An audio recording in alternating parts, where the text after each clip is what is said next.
Once I got into this unit in general population, there was a book laying in the bin where all the library books were at called Guide for New Muslims. This book taught me all about how to take your shahada. It taught me how to make salah.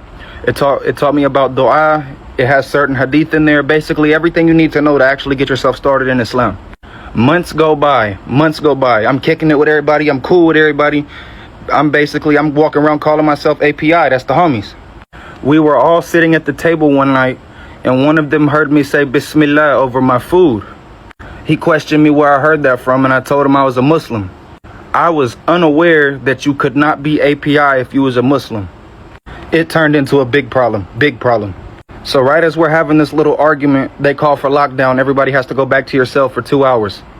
So I go back to my cell, and a few of the APIs were sharing a cell directly above me, and I can hear them. I hear blades being sharpened. I hear all type of talk about how I'm about to get smashed. It's got to be bad. They're about to jump on me when we come out of the cells.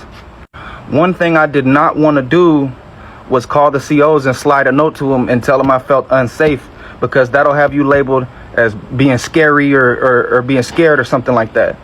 So I prayed to Allah subhanahu wa ta'ala. I said, however I handle this situation, please just make sure I handle it in a way that's pleasing to you. Right after I made this dua, one of the COs came to my cell and asked me where I got this tattoo from. I refused to tell him where I got the tattoo from. So he took me out of the unit and took me right back to the hole. So I didn't have to worry about what was about to happen when we all came off of lockdown. This dua that I made right here, that moment right there, is what convinced me that Islam was the truth 100%.